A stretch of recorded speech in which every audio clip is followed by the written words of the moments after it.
हमारे इस विशेष कार्यक्रम में आपका स्वागत है। मैं हूं राशिद अहमद खान। केंद्र सरकार ने किसानों की आय बढ़ाने के लिए कृषि क्षेत्र में नए सुधारों का ऐलान किया है। हालांकि इनको लेकर कुछ राज्यों में किसानों को भ्रम की स्थिति है। कुछ तथ्य हैं जिनको गलत तरीके से पेश किया जा रहा है। इस अहम मुद्दे पर मध्य प्रदेश के मुख्यमंत्री शिवराज सिंह चौहान ने आकाशवाणी से बातचीत की। पेश है उसी के अंश। हमारे विशेष कार्यक्रम में आपका बहुत स्वागत है। पहला सवाल आपसे यही है कि कृषि सुधारों पर बहुत सियासत हो रही है। पहले जो राजनीतिक दल इसके पक्ष में थे, अब वही विरोध कर रहे हैं।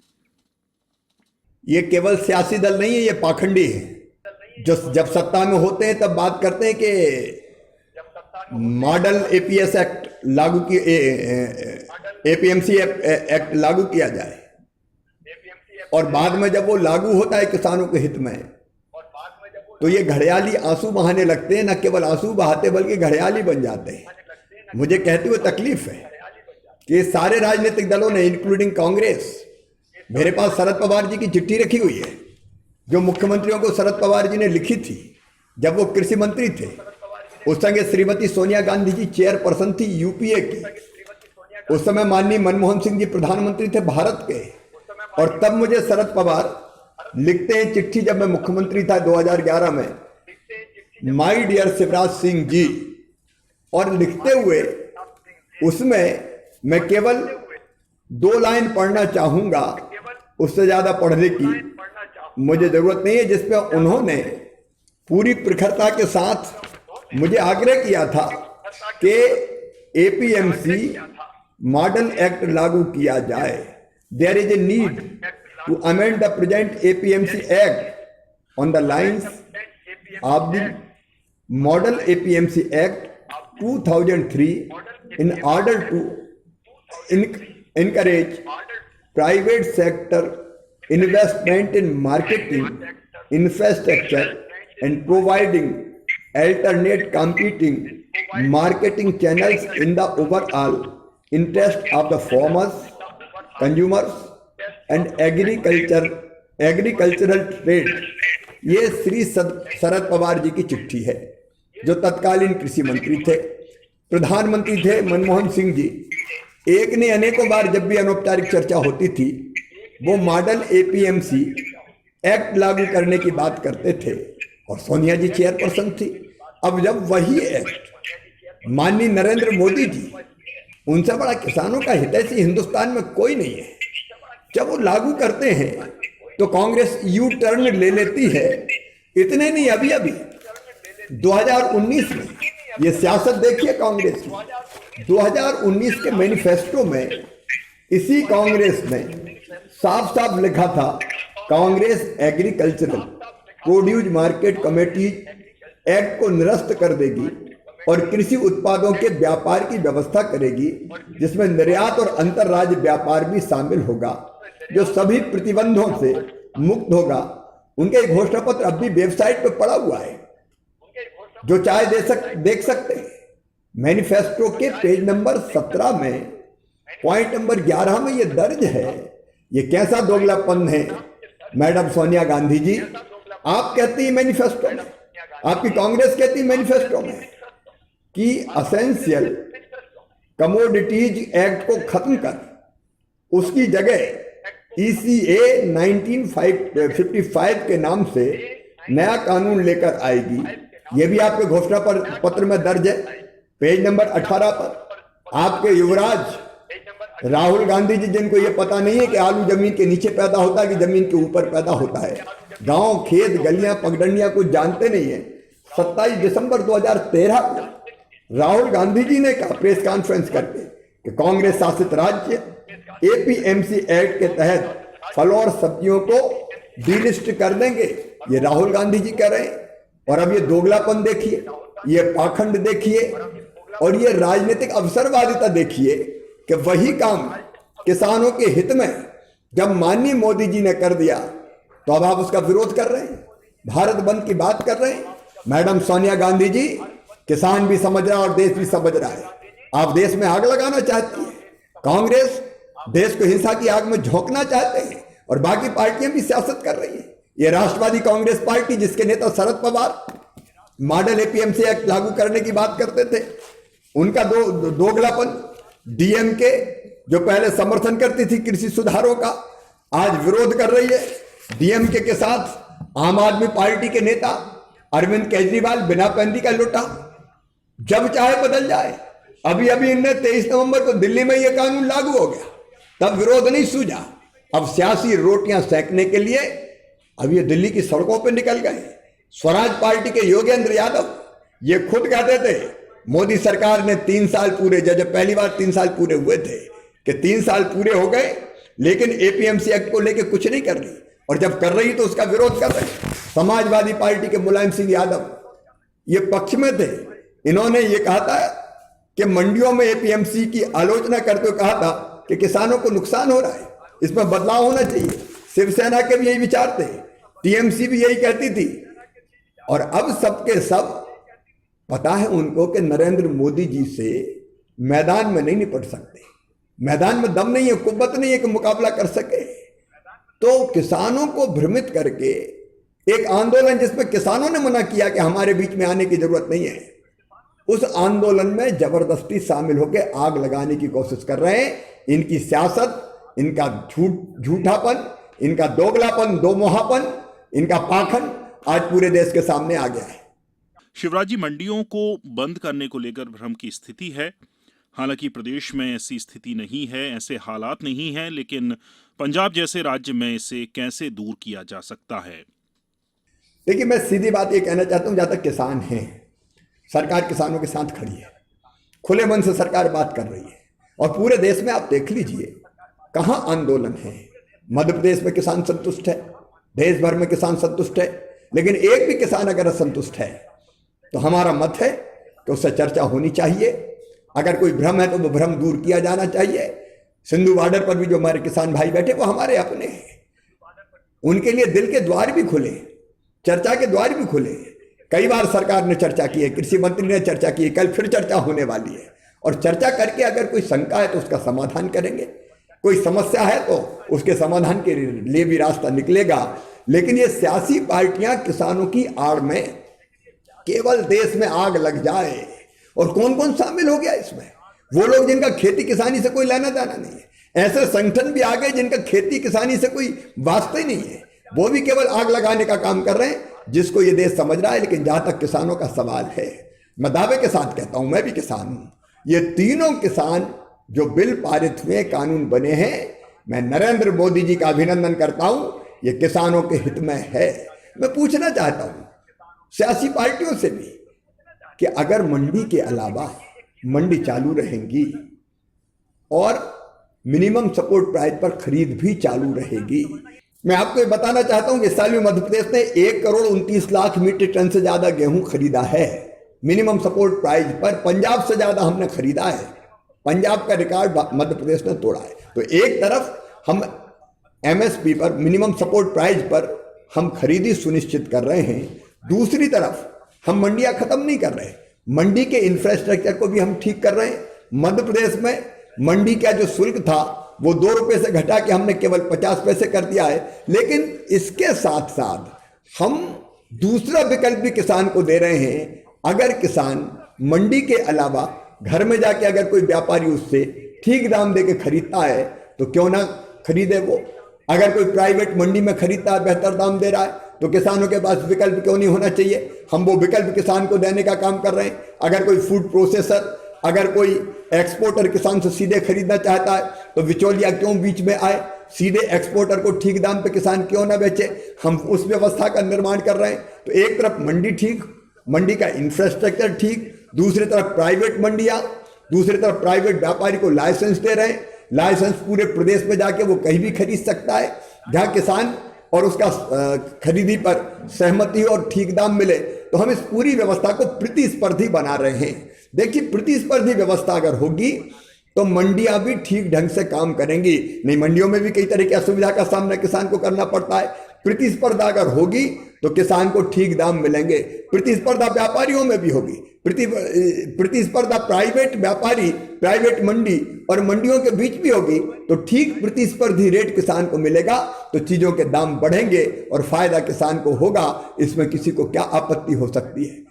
जहां तक कॉन्ट्रैक्ट फार्मिंग का सवाल है, देखिए, अगर मुझे कोई कंपनी, कोई व्यापारी अगर आता और कहता है कि आपका सोयाबीन आप बो, मैं 4,000 रुपया कुंटल खरीदूंगा, अगर मुझको लगता है कि 4,000 रुपया में मुझे फायदा है और मैं बोने के पहले ही उससे समझौता कर लेता हूं, तो मुझे एश्योर रेट, ये रेट मिलेंगे, एश्योर हो गया, मैं निश्चिंत हो गया। जब सोयाबीन आएगा मैं उसको बेच दूंगा। उससे कम कीमत पे भी अगर बिकेगा तो व्यापारी बाध्य है जो समझौता हुआ उस दाम पर खरीदने के लिए, उस दर पर खरीदने के लिए। और अगर कीमत अप्रत्याशित बढ़ गई तो उसमें इस बात का भी प्रावधान है कि वो फिर कॉन्ट्रैक्ट फार्मिंग की एक धारा के अंतर्गत कि उस कॉन्ट्रैक्ट से, उस समझौते से बाहर हो सके। इसमें दिक्कत क्या है? हम इस व्यवस्था को मध्य प्रदेश में कर रहे हैं। और जहां तक लिमिट का सवाल, स्टॉक लिमिट का, क्यों स्टॉक लिमिट होनी चाहिए साहब? व्यापारी जितना चाहे खरीदे, जब खरीदेगा तो अपने आप रेट बढ़ेंगे चीजों के और किसान को ठीक दाम मिलेगा। ये सारी व्यवस्थाएं मध्य प्रदेश में खरीदी जारी रखते हुए, मंडी जारी रखते हुए हम कर रहे हैं। मैं फिर कहना चाहता हूं, मंडियां बंद नहीं होगी और न्यूनतम समर्थन मूल्य पर खरीदी जारी रहेगी, इसमें कोई दो मत नहीं है। लेकिन मैं एक विषय और रखना चाहता हूं और मैं सियासी पार्टियों से सवाल भी करना चाहता हूं। अरे नरेंद्र मोदी जी वो प्रधानमंत्री है जो दूरगामी भी सोचते हैं, लॉन्ग टर्म प्लानिंग भी करते हैं किसानों के हित में, गरीबों के हित में, और शॉर्ट टर्म प्लानिंग भी करते हैं। कब किस सरकार ने, कोई बता दे, इतना पैसा किसान के खाते में डाला था? अरे नरेंद्र मोदी जी हैं जिन्हें कोरोना काल में 4.2 लाख करोड़ रुपया 3 करोड़ किसानों को रियायती ऋण के रूप में दिए। कभी यूपीए ने दिया इतना पैसा? ये नरेंद्र मोदी है जिन्हें प्रधानमंत्री किसान सम्मान योजना के अंतर्गत 94,000 करोड़ रुपया किसान के खाते में सीधे डालने का काम किया है। ये कांग्रेस घड़ियाली आंसू बहाती है। मध्य प्रदेश में तो किसान, प्रधानमंत्री किसान सम्मान निधि की सूची तक नहीं भेजी थी दिल्ली, और किसान वंचित रह गए थे उस राशि से। ये प्रधानमंत्री फसल बीमा योजना के 50,000 करोड़ रुपया 6 करोड़ से अधिक किसानों के खाते में डाले हैं, तो नरेंद्र मोदी जी ने डाले हैं। केसीसी के अंतर्गत 2.5 करोड़ किसानों को 2 लाख करोड़ रुपया दिलाने का काम किया है, तो नरेंद्र मोदी जी ने किया है। कौन ने किया ये? और जहां तक मिनिमम सपोर्ट प्राइस पर खरीदी का मामला है, सोनिया गांधी जी आपको जवाब देना चाहिए। आपके राज्य में कितनी खरीदी होती थी? आज एमएसपी पे घड़ियाली आंसू बहा रही हैं आप। यूपीए के समय 2009 से 2014 तक आपने 2,06,000 करोड़ रुपए की कुल खरीदी की थी, लेकिन जब से प्रधानमंत्री नरेंद्र मोदी जी है 4,95,000 करोड़ रुपए की खरीदी की है। 240% की वृद्धि हुई है। ये मैं धान की बात कर रहा हूं। जहां तक गेहूं का सवाल है, यूपीए के कार्यकाल में 2009 से 2014 तक खरीदी की जो कीमत थी 1,68,000 करोड़ रुपया थी। प्रधानमंत्री जी के नेतृत्व में 2,97,000 करोड़ रुपए की खरीदी आज वर्तमान केंद्र सरकार ने की है। दलहन का जहां तक सवाल है, यूपीए की सरकार में केवल 645 करोड़ रुपए की खरीदी हुई थी, लेकिन धन्य नरेंद्र मोदी जी की सरकार 49,000 करोड़ रुपए की खरीदी करके और एमएसपी का मूल्य किसानों को देने का चमत्कार किया है। तिलहन और कोपरा पे खरीदी केवल यूपीए ने की थी 2,460 करोड़ रुपया, लेकिन नरेंद्र मोदी जी की सरकार ने 25,000 करोड़ रुपए की खरीदी की है। यह खरीदी जारी रहेगी किसानों के हित में, लेकिन सियासी पार्टियां केवल किसानों को भड़काने का काम कर रही है। मैं एक बात और आपसे कहना चाहता हूं, नरेंद्र मोदी ऐसे प्रधानमंत्री है जिन्हें बड़े किसानों के साथ छोटे किसानों के हित का भी ध्यान रखा है। आप देखिए मिनिमम सपोर्ट प्राइस पर कितने प्रतिशत किसान बेचने आते हैं।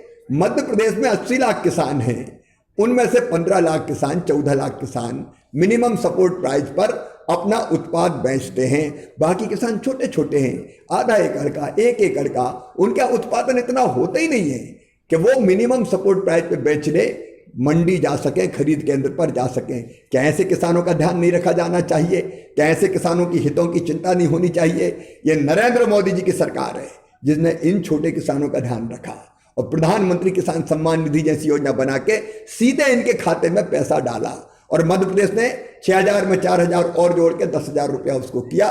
क्या इन किसानों का ध्यान नहीं रखा जाना चाहिए? क्या जिस किसान के पास 5 क्विंटल बेचने को है उसको नहीं जाना मंडी, उसको घर पे बेचना है, क्योंकि लाने और ले जाने में उसका खर्चा होता है, तो क्या उसको ये विकल्प नहीं देना चाहिए? मोदी जी ऐसे नेता हैं जो इन सब चीजों का ध्यान रखते हैं और एक जिद, जुनून और जज्बा उनके दिल में है किसानों और गरीबों के लिए कैसे बेहतर अवसर उपलब्ध करा सकें, खेती को लाभ का धंधा बना सकें, गरीबों को न्याय दे सकें। इसका मध्य प्रदेश वो राज्य है जहां गेहूं की बम्पर उपज होती है। ऐसे में एपीएमसी व्यवस्था कैसे किसानों के लिए फायदेमंद है और ये नई व्यवस्था कैसे लागू होगी? देखिए, मध्य प्रदेश जैसे राज्य में जो केंद्र सरकार की योजना है प्रधानमंत्री जी, वो हमने बेहतर लागू करने का काम किया। मैं एक ही उदाहरण देता हूं, ये कांग्रेस सियासी आंसू बहा रही है। जब मैं मुख्यमंत्री बना उसके पहले श्री कमलनाथ जी मुख्यमंत्री थे, उन्होंने 24,200 करोड़ रुपया प्रधानमंत्री फसल बीमा योजना के प्रीमियम के जमा नहीं किए। किसानों को पैसा नहीं मिला था, हमने आते ही 2,200 करोड़ रुपया जमा किए, 3,100 करोड़ रुपया किसान के खाते में डाल दिए। फिर 2019 की खरीफ और रबी की फसल का भी प्रीमियम जमा करके 4,688 करोड़ रुपया फिर किसान के खाते में डाल दिए। खरीद लगातार जारी है, मंडी इंफ्रास्ट्रक्चर हम ठीक कर रहे हैं और किसानों को हमने ठीक ढंग से बताया कि ये किसान बिल तीनों के तीनों किसानों के हित में है। मैं मानता हूं कि पूरे देश में बहुत भ्रम की स्थिति नहीं है, लेकिन ये सियासी पार्टियों ने ही किसानों को भ्रमित करने का प्रयास किया है। लेकिन सरकार लगातार, हमारे पंजाब के भाई बहन हमारे अपने भाई बहन हैं, उनके लिए सरकार के दिल में पूरा स्थान है। लगातार सरकार उनसे चर्चा कर रही है, वार्ता कर रही है, कल फिर चर्चा होने वाली है। अगर कोई शंका है तो उसका समाधान निश्चित तौर पर किया जाएगा और उनकी हर समस्या अगर कहीं कोई स्थान विशेष पर भी आती है तो उसका समाधान भी हम करेंगे। शिवराज जी, एक बात और आपसे समझना चाहेंगे, कई राजनीतिक दल नए कृषि सुधारों के विरोध में हैं। इन्हीं में से एक तृणमूल कांग्रेस भी है। वर्ष 2011 में ममता बनर्जी की अगुवाई वाली टीएमसी के घोषणा पत्र में कृषि सुधारों का जिक्र था। अब वो इसका विरोध क्यों कर रही हैं? देखिए, 2011 में समर्थन में और अब विरोध में ममता जी घबराई हुई है, सियासी जमीन खिसक रही है, भाजपा का मुकाबला मैदान में कर नहीं सकती और इसलिए कैसे भी भारतीय जनता पार्टी के विरोध में कुछ ना कुछ माहौल खड़ा करो, अराजकता फैलाओ, भ्रम फैलाओ। ये सस्ती राजनीतिक रोटियां किसान आंदोलन की आड़ में सेंकने का असफल प्रयास है ममता बनर्जी जी का। मैं ममता दीदी से कहना चाहूंगा, कम से कम ऐसी घटिया राजनीति मत करो। 2011 में ठीक था, आज खराब हो गया। कौन इस दो मुहेपन पर, दोगलेपन पर भरोसा करेगा? देखिए, घबराया हुआ विपक्ष, क्योंकि मैं एक और तथ्य आपके सामने रख रहा हूं, ये सारे के सारे अभी चुनाव हुए 12 राज्यों में, बाई इलेक्शंस हुए, बिहार में चुनाव हुए। ये चुनाव कब हुए? मध्य प्रदेश में चुनाव हुए। मध्य प्रदेश में तो आम चुनाव ही जैसा था, आखिर सरकार का सवाल था। हम हार जाते उपचुनाव 28 सीटों पे तो हम सरकार में नहीं रहते। और इसलिए जिस समय ये चुनाव हो रहे थे उस समय ये तीनों कानून बना दिए गए थे। अगर किसान इनके खिलाफ होता तो मध्य प्रदेश में हम शानदार सफलता कैसे प्राप्त करते?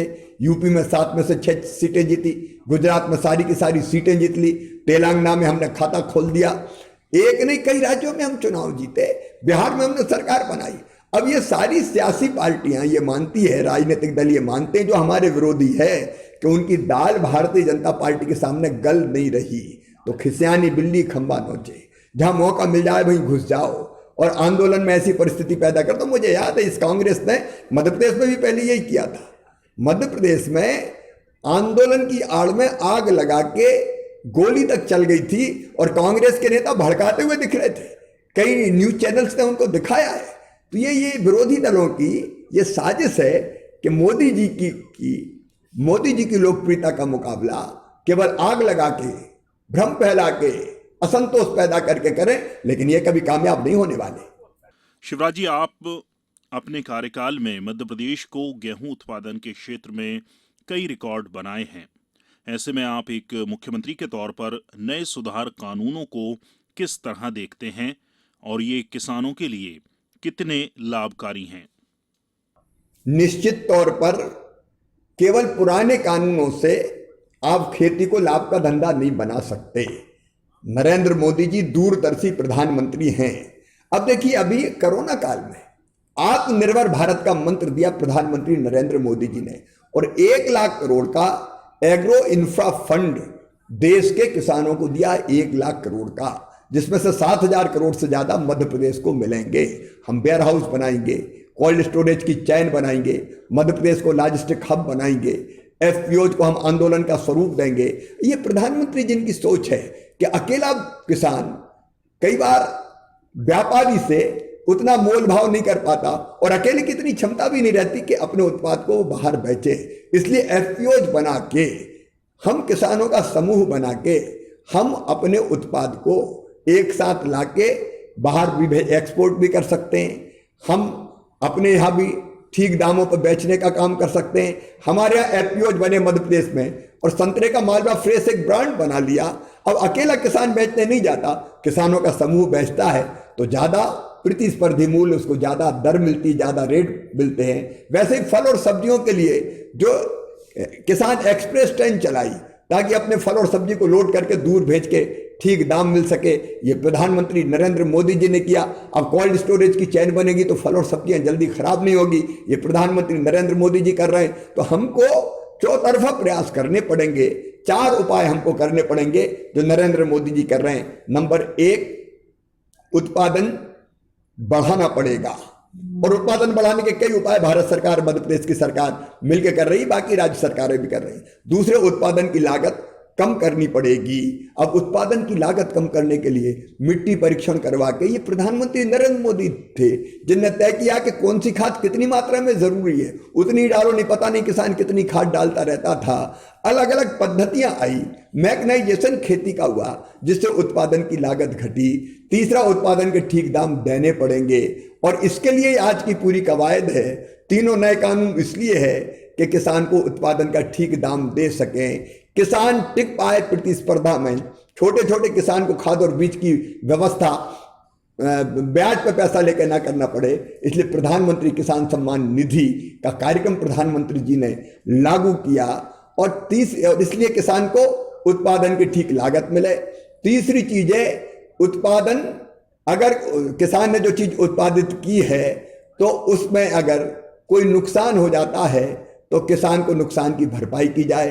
प्रधानमंत्री फसल बीमा योजना इसी के लिए है कि नुकसान की भरपाई उसको कर दी जाए। तो उत्पादन बढ़ाना, उत्पादन की लागत घटाना, उत्पादन के ठीक दाम देना, और नुकसान हो जाए तो उसकी भरपाई करना, ये 4 प्रयास प्रधानमंत्री जी ने पहले किए। और 5वां प्रयास जो सबसे क्रांतिकारी है, प्रतिस्पर्धी दरें मिले, ठीक दाम किसान को मिले, और इसलिए मॉडल एक्ट एपीएमसी का लागू करना ताकि किसान को और प्रतिस्पर्धी रेट मिल सके। इंफ्रास्ट्रक्चर का विस्तार करना, एक नहीं अनेकों कदम उठाए गए, इससे किसान की जिंदगी बदल जाएगी। मैं सच कहता हूं, लॉन्ग टर्म में किसान की आय निश्चित तौर पर दुगनी होगी, यह मेरा विश्वास है, और अभी भी आय बढ़ रही है। अंतिम सवाल आपसे शिवराज जी, विरोध की एक वजह मंडियों के बंद होने की शंका तो है ही, एक भ्रम मंडी टैक्स को लेकर भी है, इससे राज्यों की आय कम हो जाएगी। क्या इसलिए भी पंजाब जैसे राज्य में प्रदर्शन हो रहे हैं? अरे हमने तो खुद मंडी का रेट घटा दिया, ये मंडी शुल्क हमने घटा दिया, 50 पैसे कर दिया। हम केवल हमें पैसा मिल जाए राज्य सरकार को, इसलिए किसानों के भविष्य को हम अंधेरे में धकेल दें, ये कैसे होगा? आय बढ़ाने के और 17 तरीके हो सकते हैं, उसके प्रयास किए जाने चाहिए। रिसोर्सेज कैसे मिले राज्य को, इसके और उपाय निकालने चाहिए। केवल किसानों के उत्पादन के आधार पर ही हमारी आय बढ़ जाए, ये प्रयास हम काहे के लिए कर रहे हैं? अरे हम किसान के हितैषी है या केवल अपना खजाना भरने का सोचते हैं? अगर आप कल्पनाशील मस्तिष्क के धनी हैं तो दूसरे रास्ते रिसोर्सेज के निकल आएंगे। मुझे मिलता था अभी मंडियों से मंडी टैक्स लगभग 1300-1400 करोड़ रुपया, अब वो घट के हो जाएगा केवल 300 करोड़, क्योंकि हमने 300-400 करोड़, क्योंकि हमने 25% ही रहने दिया, 50 पैसा कर दिया। क्या मैं केवल किसान के उत्पाद से ही शुल्क प्राप्त करने का सोचूं? दूसरे रास्ते उसके लिए निकाले जा सकते हैं। कृषि सुधारों पर आकाशवाणी से बातचीत के लिए और अपना बहुमूल्य समय देने के लिए बहुत बहुत धन्यवाद। आपको भी बहुत बहुत धन्यवाद। हमारे विशेष कार्यक्रम में फिलहाल इतना ही।